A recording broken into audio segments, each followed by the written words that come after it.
Toastmaster, for the very warm introduction. And what we're going to be talking about today, that is the National League Most Valuable Player awarded in baseball at the end of the season. This is no dubious distinction. So, getting started. 2007 was a great year in baseball, and there were many, many fantastic individual performances. Before we get into this most coveted award that's honored at the end of the season, let's talk about qualifications. Usually, the player who wins the MVP is at the top of the league in multiple statistical categories and is also impactful in helping his team amass a very impressive winning record. Typically, there is an emphasis on power. For example, Ryan Howard won last year's National League MVP, having hit 58 home runs and driving in 149 RBIs.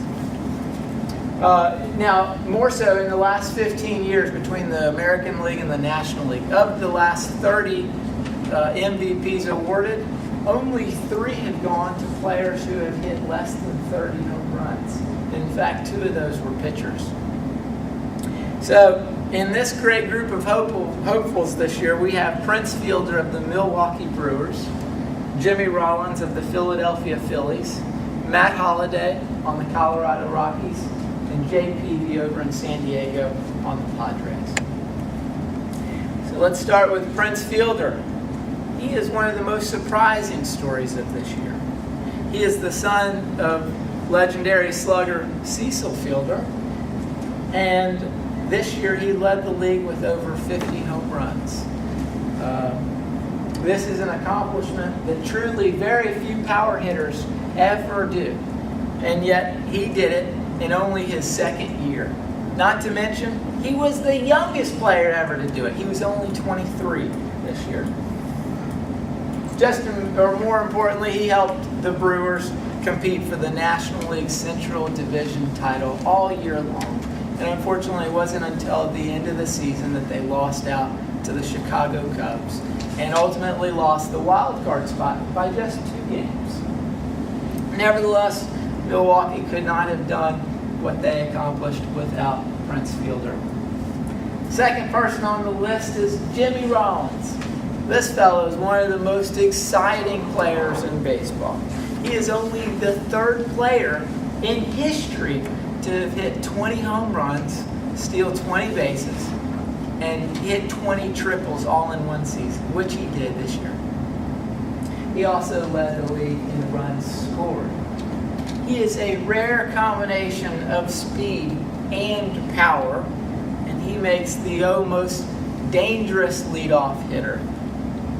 He helped his team, the Phillies, make the playoffs for the first time since 1993. They beat out the New York Mets in spectacular fashion. At the end of the season, with only 2 weeks remaining, they overcame a 7-game deficit to beat the Mets.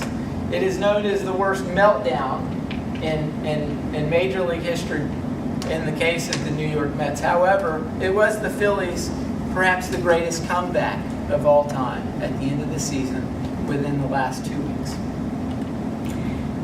So, Jimmy Rollins, as well as these Philadelphia Phillies, truly embody that expression. It ain't over till it's over. Our next candidate is Matt Holliday in Colorado with the Rockies. Holliday's Rockies, like the Phillies, create an awful lot of late season excitement for the sport. The Colorado Rockies, on the very last day of the season, they clinched a tie for the wild card spot, having won 13 of their last 14 games of the year. In the play-in game for the playoffs against the San Diego Padres, it was Matt Holliday who drove in the tying run and ultimately scored the winning run.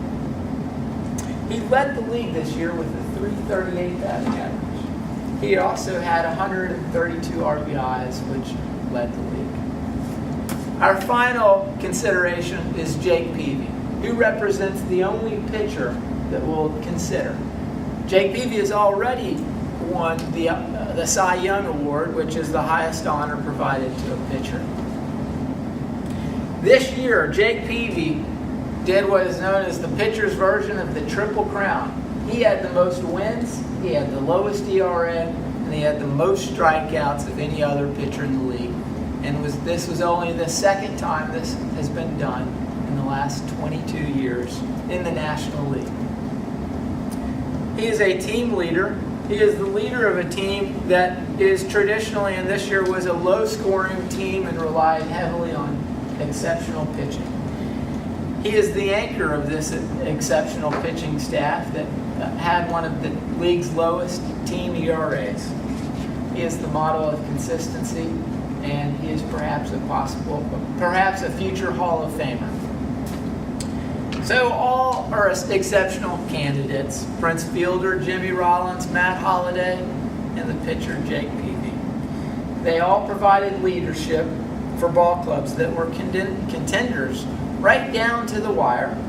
And the neat thing is that they all excelled in different ways and were league leaders in different categories. My pick, however, though, is Matt Holliday. He was very clutch in many, many circumstances throughout the year, and his team may make the World Series and very well may win it. In the playoffs, keep your eye out for Matt Holliday, for he has the ability to change the game with just one swing and often does.